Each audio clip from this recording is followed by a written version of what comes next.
Welcome to Inside Aesthetics, the world's most listened to podcast for injectors and aesthetic businesses. I'm Dr. Jake Sloan, a facial aesthetic doctor, trainer and speaker with over 17 years experience. And I'm David Siegel, an aesthetic entrepreneur and business mentor who's been working within our industry for over 2 decades. IA is a podcast aimed at educating aesthetic practitioners from around the world. The information contained within our episodes is general in nature and should not be used by the general public to make health or treatment decisions. You should seek the advice of a qualified healthcare professional in your country and have a bespoke consultation. For our latest news, you can follow us on Instagram and TikTok, and now you can also watch our full episodes on YouTube and Spotify. All of our links are down in the show notes below. Now let's get into today's episode. Hey guys, welcome to another episode of Inside Aesthetics, the world's most listened to podcast for injectors and also cosmetic businesses. As you can see, we're still at the ICCE conference in Cairo, Egypt, with our purpose-built students. Pretty amazing, David. Is enjoying yourself? Amazing, great. It's just like a hive of activity. As you said, it feels like we're like commentating a football game. Yeah. There's just people out there wandering around. It's a hive of activity. So it's awesome, and getting to talk to lots of international guests that we normally don't get to chat to, and also doing it in person. Yeah, it's you know, really nice. we always were on Zoom. Yeah, exactly. And so for our next guest, we're talking to Dr. Ishaan Ramkisson, all the way from South Africa. You just gave an amazing talk on, individualized treatments, how to treat people from, I guess, like not so generically, tapping into what makes them them. How do you sort of tap into those features? And then also, we're going to talk about the, GLP-1s as well, which is obviously very popular at the moment. Jake and I have got some differing views on it. I think it's great, but I'd be very interested to hear your perspective on things as well. So thank you for taking the time to join us. I know you're about to fly out to Paris as soon as we finish recording. So thank you for making the time. Very much appreciate it. Well, thank you guys for having me. It's our pleasure. Now tell our listeners who haven't come across your work about your background, what you do, and I think you're here with Galderma. So what's your association with them? So I'm an aesthetic dermatologist, essentially. I'm still practicing in South Africa. I have a clinic in Dubai. I'm one of Galderma's global KOLs, so I help launch their products, do all the training for their doctors. And so Egypt, this is why I'm here, but I was actually invited by the Congress this time, and we're talking about, GLP-1s, the Ozempic sort of faces. These are all the trending topics, but I think aesthetically, I'm known for holistic treatments, natural treatments, and that's basically, I think, what all we preach about and what we like to do. 100%. So how long have you been injecting for? 20 years. Okay. 20 years, yeah. It'll be 20 years this year. And who taught you? Where did you learn in South Africa? I studied in France, but I look at my people I look up to. I'm friends with Arthur, so anyone, if you're an injector and if you know Arthur Swift will be, but Kundabul, will be there. I think there's a lot of other people that sort of I touched on, but I've developed some of my basic tools of my trade, watching these individuals at IMCAS when there were 300 people attending to the big events that it is now. And certainly I think I'm a forever student, so I don't say I can attribute it to one person. I'm learning from even the people that I am supposed to be training, because they are little pearls that you can learn from everyone and every day. And what's your practice, primarily made up of? Are you doing a lot of procedural treatments? Are you doing injectables? Like, what's your patient mix? So I'm about 60-40 in terms of injectables nowadays. Saying that, I'm from South Africa, so I do a lot of skin cancer work. Yeah, sure. Sunny, I'm from Durban, South Africa. Yeah, wow. Not Cape Town, not Joburg. Durban, this cool place. On the coast, yeah. On the coast. Yep. And so I still do a lot of acne treatment, skin sensitivity. And as a dermatologist, that's why I think I've got a deep appreciation for regenerative aesthetics, skin quality, all the things that are so-called trending. I've always been there, which is that people are focusing on, which sort of suits me and what I'm doing at the moment. Who would have guessed that people from Holland moving to Africa would cause skin cancer? But anyway, you would. So when we're talking about holistic care, I mean, we're sort of living in a world now where we've got, amazing aesthetic treatments. We can augment the skin. We can, add shape. We can take away wrinkles. We're now moving into a world where we're looking at regenerative health as well. I know we're going to touch on GLP-1s. What's your thoughts on the regenerative space and, looking at things from a preventative perspective? We've got biostims now, the stem cells out there. Like, where do you kind of see the industry kind of moving, and where does it all fit together? For me, it's moving all in the right direction, because we went through that cookie cutter phase of aesthetics. Yeah. And I think everyone had the same face. Everyone had the same face. I must have met him one day in Dubai, like about 10 Kim Kardashians on the same day. And for me, I think it detracted from what we really want to do, because when you get to deal with all experts in the field, we've always preached natural aesthetics. Yeah. And I think move to regenerative, it's sort of the philosophy, we're aging better. I mean, look at the iconic beauties that we see nowadays. what is 50? 50 is the new 30. So this age cancellation phenomenon. So I think everything is in a very positive way. I think the brand of aesthetics that I've always believed in, which is natural, look your authentically best. I come from a country where there's a variable patient group, different ethnicities, different age groups. I think this sort of suits that person. And I think the most stunning person that walks in the room is confident, but looks like themselves. This is the key part of it, not to be somebody else. So I think it's the future, but I also think it's something that some of us have actually been practicing for a while. Yeah. And I think it's just that it's not been highlighted the way it is. And I think biostimulation, look, I'm a strong believer that all these aesthetic treatments we have are simply tools. It's how we apply to the individual. And you're from the Rainbow Nation, so obviously I'm curious to know what your demographic is. Who are you treating in your clinic? So look, strangely, a large part of it is still Caucasian, because people in a sunny country tend to have photo aging. So we're seeing the wrinkles, sun damage. So they'll present a bit earlier.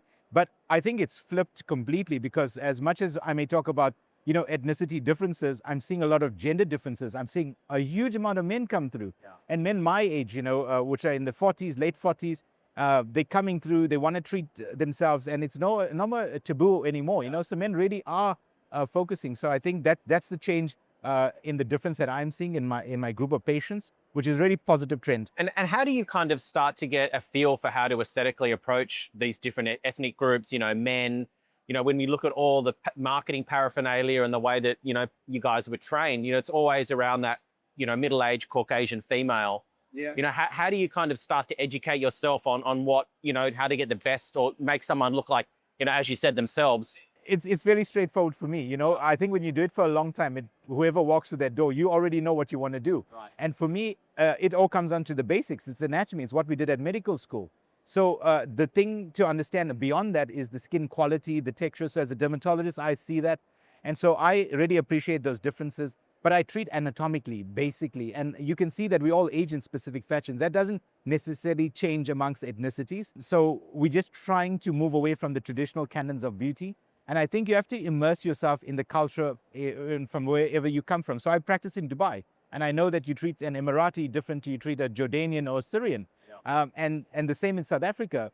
The Black African patient from my city in Durban won't want her lips done. I go to Johannesburg, which is a bit more trendy, modern. I have Black African patients who have beautiful lips who want the lips. So, it's a balancing act of not just ethnicities and where you come from, but really knowing the cultural differences within that society. I think that story sort of is what resonates when you treat ethnicities. Yeah, I guess one of the dangers for us injectors was we're taught when we're educated that you shouldn't stereotype people, but, for example, Asian face versus Caucasian face, it's different. But also you should ask the patient, what do you want? Rather than, I'm just going to treat you like an Asian patient. What does Asian mean? There's so many different types of Asians. What I think you're saying is so true, that a patient always comes in, they're giving you a complaint. It's the same old medical story. So I follow that. Patient complains and says, I want lips done. And then when you educate them on what their profile is and whether they need it or not, I think that's the key to getting this natural results across everyone. Yeah. But I don't think I walk into any consultation with a preconceived area. I can sort of appreciate laxity. I can see bony retrusion. I can see skin quality changes. So I address those things. And when you address the core things that are happening, you sort of build this picture of it's slower, but it certainly looks more natural. One of the challenges that many injectors have is that they might come in with a specific, indication and what they want to achieve. And I know that many injectors struggle with, well, that's not going to suit your face. Just because it looks good on your friend doesn't mean it's going to look good on you. And being able to take control of that conversation and be able to redirect that process to actually what you, in your professional opinion, what's going to look best. Because I think some injectors have fallen into the role of like order takers rather than actually taking control. So, do you have any advice for people listening on how they can take control of those consultations? I always tell, my colleagues, just remember, you, the doctor, you trained. The patient didn't train. The patient sees a picture, deals with someone in the society or in a friend group. They aspire to be something. And essentially, when they present to you, they are giving you a presenting complaint. We are the ones that train to do all of this. So I think the confidence needs to come from the doctor. And I think I don't have this issue. I'm more than 90% of my consultations is patients from different walks of life walking into my Dubai or South African practice saying to me, I sort of have an idea of who you are. What do you think I have done? It's such a lovely, beautiful conversation. And I don't get somebody who comes in and says, I want my cheekbone done. I want my chin done, people say, I look tired, or you've trained, you're an expert. So that conversation, I think if you set the tone, you need to take it as a doctor, as an injector, the medical part of it. And I really find that even the toughest patients become your most loyal when you take the time to explain to them why. Yeah. Because no one else is. Everyone else is just giving them. And that's when it comes down to shopping around. And I have my same patients for 5 to 15 years. So I'm big on retention, and I think it's got to do with that consultation, the initial one, where you set the tone that this is medical, this is the standard we want to keep, and what suits you. And I think I don't deviate from that. It's worked for me. Yeah, good advice. Now tell us about your symposium that you just did with Galderma, and you're with Professor Cotofano. What were you guys talking about, and give us some snippets? So I was invited to this symposium, and the topic given to me was the gender blueprint. And basically, it's how to treat the male and female pace, which we've done. And with Sebastian being an anatomist, world class, what we decided to do was to make it exciting. This is the sort of congress where people really want to see the live demo. They want to be lectured to too much. So we gave them guiding principles. We had Faraz Hamdan there as an injector from Lebanon. We had Luis Avila from Brazil, a good friend of mine. And so we used essentially Galderma's or Reston portfolio, because that's approved here. And we did, basic injection areas. We went mid-face, we went lower face, jawline. We treated the perioral area holistically. And then we said, this is the gender dimorphism that you get. So there's beautiful presentations, just short. But I think the message was sometimes we have to appreciate the differences so that we don't feminize faces that we don't want to feminize when it comes to men. Yes, there'll be, differences across the world, but this was just guidelines. And that's why I think the topic, calling it the gender blueprint, was quite nice. And it was a beautiful symposium. I think there was the integrating of anatomy with rheology, and then also psychology behind treatments that Louise did. And I think this was something that was well received. It was quite a full house. It was really Can I ask a success. controversial question?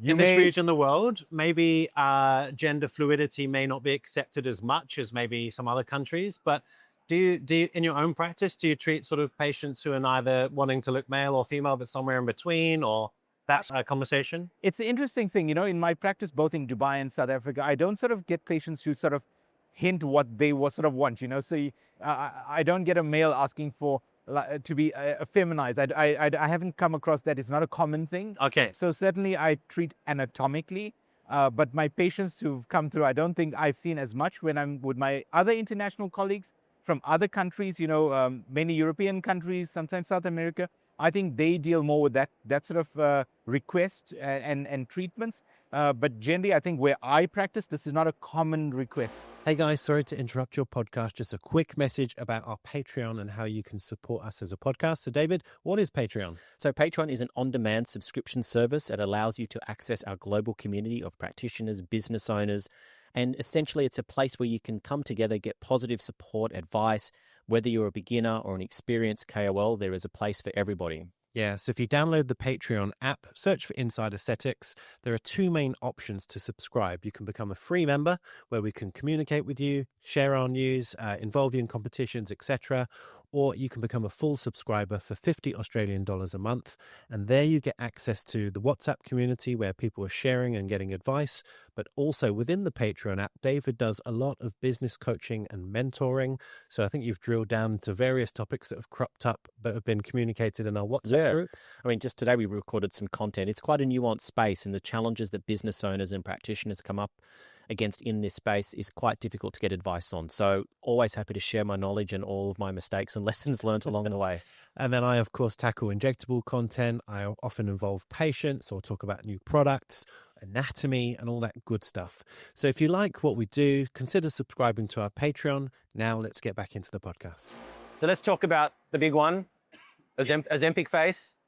We've spoken about it on the podcast a couple of times before. It's this, the GLP-1 phenomenon. It's sort of taking over the world. Everyone's loving it. There's some controversial views around, is it good, is it bad? How much should we be using it? Is it causing, changes to the skin, laxity, collagen stimulation, all that kind of thing? I know you're a big proponent of it. So, what's your thoughts on it?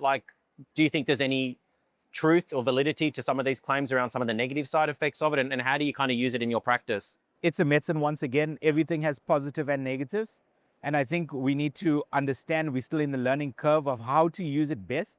I am a proponent of its use. I've seen it change people's lives for the positive. It's given them, some people, just that break or that chance to get their lives on track. I've seen a lot of medical colleagues. I think this is surprising for me that a huge amount of my colleagues on it, and that tells you that doctors do the research. It's sometimes the stressful lives that we lead and stuff. We're out of shape. It sort of helps you. So I don't see it just being used for aesthetic reasons. Obviously, we spoke about the medical uses beyond it. I'm a dermatologist. I've seen resistant psoriasis patients improve, hidradenitis suppurativa patients improve, a few inflammatory conditions improve. So I think it's a drug that's going to be used more often, and we need to appreciate that it comes with other things. So we do a lot of talks on biostimulators. We know it does affect skin quality, collagen. We know it affects the dermal white adipose tissue layer. And this is why when we're treating patients, when I have patients who are on these GLP-1 inhibitors, I sort of treat them early. I treat them holistically, and I'm not waiting for them to lose it, because patients don't, considering we're coming in this filler fatigue area, people don't want to be overfilled. They've gone through their GLP-1 phase. They just don't want the GLP-1 face. Yeah. So for me, I sort of balance that out with skin quality. It sort of suits me as a dermatologist, because I get to speak about things that I'm passionate about why they're dehydrated, why there's laxity. And so I get to use tools like collagen biostimulators, skin boosters, devices. And for me, I think this is a positive step. I think it, like all medicines, everything's subject to abuse and subject to controversy, and especially in the big media pileup. But I think all in all, as a drug, I see if used correctly, it'll have positive benefits both medically and aesthetically. Have you found with patients, obviously a lot of them are using it for weight loss rather than medical reasons, and they're scared to add more, in their words, volume to their face. They're trying to lose the weight, and yet if they lose it too quickly in that first 2 or 3 months, they can look quite haggard and gaunt. So how do you explain to your patient that I want to get ahead of that curve, and I'm not going to give you volume, I'm just going to improve the skin? So this has happened to me in a world of treatments where people were being overfilled. So I would treat these patients, and it's the same conversation. I'd say, look, hyaluronic acid fillers are not about volume. You can use them depending on the type, and I'll normally have 2 or 3 different types. So as a demo to a patient, say, look, they all have the same, let's say, company name, but they have different color boxes, different names on each box. Why? Because they all have different properties. I can use it to shape, lift, contour. Yes, I can volumize, but here, I can't create the shape, I can't create the lift without an HA filler, because patients also want the wow effect. They're not necessarily waiting for the collagen biostimulator to kick in. So when I explain how fillers work, and I say doesn't mean filler doesn't equate volume. Once they understand that concept, and if you have a product that has a specific name, I explain how the rheology is, what I'm going to use it for. I do subtle treatments, I do facial shaping, because people see the result.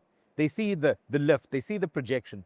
Then only I go about treating this subtle revolumization. And then certainly I leave the space for collagen biostimulators. I think this is the popularity of biostimulators at the moment. I use a lot of it beyond the face. I'm doing neck, body areas with it. And I think this is something we're going to see a lot more. So I think we overcome the fear of fillers if we educate patients. Once again, going back to, these are medical tools, medical treatments. In terms of biostimulators, bioremodelers, like what are your products of choice, and sort of, yeah, well, let's go with that. Well, look, I really like the simplicity of polyalactic acid. PLLA, yeah. Okay. PLLA, I really like it because it gives me that, it's a subtle result over time. If you get the dilutions right, if you know where you're injecting it, and you get the patient quantity right, they get real results. So I think for me, I like PLLA over the other ones. It's easy, accessible, easy to inject. I feel safe as a doctor. I can do combined treatments with it. So for me, that's probably my preferred collagen biostimulator. Yeah, because some people, we talked about previous guest saying she doesn't like PLLA because she's, seeing granulomas, and so like, how do you kind of attack that or prevent that problem? So I've done a masterclass workshop this week going on this. It's often understanding the product and dilution, number one. Number two, the type of injection technique. Are you going to use a needle cannula? Often if you put a needle technique, you're placing all your particles in that bolus. Whereas if you use a cannula, it's like spreading butter on toast. And then you ask the patients to massage the area because it's not like a filler. It doesn't behave like one. So I have not, touch wood, have that sort of problem. And it was interesting when I did the workshop, there were doctors who told me they've been using PLLA for up to 2 years. And now they understood the difficulty they've been having. It had to do with reconstitution correctly. And number two, simple things like technique. So I think companies make great products. Yeah. It's about understanding how to use them correctly. Yeah. And there's a lot of science behind a lot of these things. And a lot of biostimulators have been on for more than 2 decades. Yeah. So we've learned from other people's trial and errors. And this is how we can only ever improve. So I'm guessing you're alluding to Sculptra, that's the brand that you're Sculptra, using. yeah, I like Sculptra a So lot. what's It's your one of those. dilution that you're using for face versus neck versus body? So I'm using a 10 cc dilution, mainly with sterile water and about a ml of Lido for the face area. Anything below the jawline, I'm generally doing between 16 to 20 ml dilutions, which is double. You need larger quantities, and you have to select your patients carefully. Not everyone is a candidate for this. I mean, I do my laxity test. I also do the medical test, you know, whether you have autoimmune conditions, all the contraindicatory things, no active inflammation. That's my patient. So I'm comfortable. I obviously, I teach it and I use it a lot, but I do independent workshops. I do things for my dermatology society in South Africa on aesthetics, where we have different products on. It's still, I think for me, because I've got a good safety and longevity record with it, I like using it. Do you have any good tips to capture that record of laxity pre-treatment and then post-treatment, like particular angles or poses? I always tell my colleagues, when you use it, remember that it's not a wow effect, it's a build-up. So it's like watching grass grow. You put the seedlings in, right? So a patient's not going to look at you and say, wow, you know, they're going to see the water fill up. And I always tell my patients, this is not your results, you know? So when you walk out of this, I always tell probably my colleagues, just be very clear to the patient. And the best way to protect yourself, and I do this with all my first consultations, is I photograph them. I have a little photo booth in my clinic. It's got all black walls. I take a frontal, and the best for laxity is a 45 degree, because then you can see everything. And then the stretch test, you just pull, you see this, you photograph the patient, maybe about 3 months later, 6 months, you see the improvements over time. So I think that's a good thing as a baseline. Often when a patient looks natural, so me, even before all of the laxity, why I've always done it is a lot of patients will come back sometimes, new patients say, oh, I'm not sure I did enough because I'm not sure if I see a result. You look at the before photos like, wow. And I said, you know what? Because I promise you, you look natural. And when you look natural, you forget what you look like at the beginning. So I think in aesthetics, we've got to have those baseline photos. It's simple. It takes you a short few minutes and it's done. Yeah, without those photos, it's really hard to prove to patients how good they look. Yes. But you get that first photo out and they're like, wow, I love it. Yeah. But they've only just remembered from the photo. Recency bias. Yeah, exactly.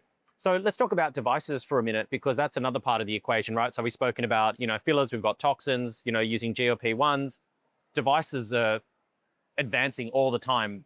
And Room's full of them. Yeah, I mean, so how do you sort of balance that out? I mean, because lots of clinics and lots of people listening to this, you know, are starting to integrate skin into their practice. You know, what device to use? How do I sort of use this in my recipe of all the different ingredients I have in my clinic? How do you use devices and balance them when you're holistically treating a patient? You know, it's the same. It's really the true holistic approach. Often in my country specifically, sun damage is a big thing. So I love IPL devices. Yeah. My patients don't tolerate ablative devices Like a at CO2 all. resurfacing? Nobody wants to do that in South Africa. They always complain. So I don't invest in that technology. I do a lot of long pulse Nd:YAG because I do a lot of rosacea patients. Yeah. It's sort of the subtle, you know, skin quality treatment. So it sort of meets my brand of aesthetics, patients with sensitive skin, rosacea, tightening, firming of pores. I do have radiofrequency microneedling devices as well. I think they play a role. I introduced microneedling, a brand name Dermapen to South Africa as a dermatologist years ago. And I use it for acne scarring on darker skin types because I didn't want to use ablative lasers. It works really well. But nowadays I use needling devices more as a tool to create the entry points for things to go into, like, you know, exosomes, topical treatments, peptides, whatever else. Yeah. But devices, I think, yes, they all have a role. We really do like them. We do a lot of, maybe radio frequency as well. I think certain things enhance my injectable portfolio. So if I inject a patient with collagen biostimulators, I enhance it with my devices. So I think it's a balance of whatever is required. And do you start with skin first, like before you start going to volumizing? Like, do you have a standard process that you go through, or every patient's different? You know what? I have a treatment plan. Yeah. Basically, for a patient in aesthetics, I would always say for me, facial shape is key because the wow effects comes from the chin or cheek augmentation because people see it. Yeah. And skin quality. There's no point treating, you know, if you have pigmentation, melasma, if you got actinic keratosis, you have rosacea, it's sort of, you can do the best injection techniques and they don't look great. Yeah. So I always combine these treatments and I'm very careful, depending on what treatments I'm doing, you can overlap within like 2 weeks, 3 weeks, something else being done. So my patients are always in my practice, they're always in my rooms. And sometimes you look back at it and when you look at what's been achieved, patients really like it. It's not that they feel they're doing a lot, they're doing little things, but the overall is shape and skin quality, you know, especially when it comes to face. I mean, I always say to doctors, symmetry is not the most important. The most beautiful faces I've ever treated are not symmetrical. Balance, proportion are certainly down there, but I focus a lot on shaping. So I think that's why I'm big on fillers. And then skin quality, and that brings in everything else we do. You mentioned exosomes a moment ago. As a derm, what's your sort of stance on, there's so many brands out there, and I'm sure there's multiple brands here. Like, I'm still a bit confused, if I'm honest. I haven't used them personally yet, but where do you stand? I've been on a few advisory boards, and I'm waiting for the science to deliver the products. That's I'm going to leave it there. I think there are a lot of people making things and selling it, but they haven't proven it. Yes. And I think that's, for me, is what I'm waiting for. So I don't want to lose out. So I want to be part of the science. I want to see where they're going with this. So that's why I sit on these advisory boards. I think it is coming along, but it's not there. So I think we just have to be really careful and go beyond the marketing that everyone's doing. But will it have a role? I think from the data that we are seeing that's coming through, slowly trickling through, I wish it was quicker. I think there is a place for it. So you haven't used them yet in your practice? We have used certain exosomes, and we're seeing skin quality improvements. They're subtle, they're there, but obviously we just need the timeframes to see. And split faces are going to be the one that tells me what's doing what, Yeah. So if we're looking into the future, things are moving so quickly. We've got, artificial intelligence now. And I mean, I can't even imagine where that's going to, take us in terms of, personalized products and, it's a whole other world. But where do you think like the biggest areas of growth and innovation are coming over the next 5 to 10 years? What excites you the most about the future? Well, I spoke to someone from one of the magazines a few months ago, and AI-driven things, technology, people are assessing themselves differently. Yeah. I did a patient who uploaded her pictures onto ChatGPT and said, what did she need? and quite cleverly, when I was in the clinic, I come through and they said, listen, this patient has done this. She thinks she needs this watch. And I said, don't tell me anything. Can I please assess this lady? I go in there. She's Spanish. She was a former model. She looks great. And so I do subtle things. We end up evaluating what AI projected for this woman. She needed a whole host of things. She needs 7 to 8 mLs of filler. She needed this. I injected her with probably 2.1, 2.2, not even that. And that was distributed all over with skin quality and a toxin. So I think it will come. Yeah. I think what I like is that people are expressing their individuality. Yeah. So I think that's the future. Is this people want that wholesome, good skin. They want to age better. They're changing their lifestyle around it. So I think it's not just about injectable stuff. You got to look at the holistic. I think we have to look at hormonal health.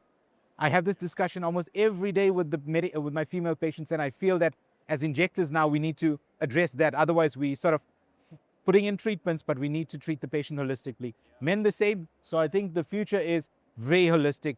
It's very regenerative. I think it's very exciting. And we have to be in touch with technology, be in touch with our colleagues, because a lot of people here that I'm friends with, the most amount of information I pick up is before it gets published, having dinner with them. Yeah. And that's what I like about events like this. So Ish, we're obviously at ICC, we're surrounded by these amazing booths and like, it's pretty busy here, but how would you explain this conference to people who've never been, and maybe how would this reflect on some of the major congresses? One word, manic. Yeah. Chaos, Manny.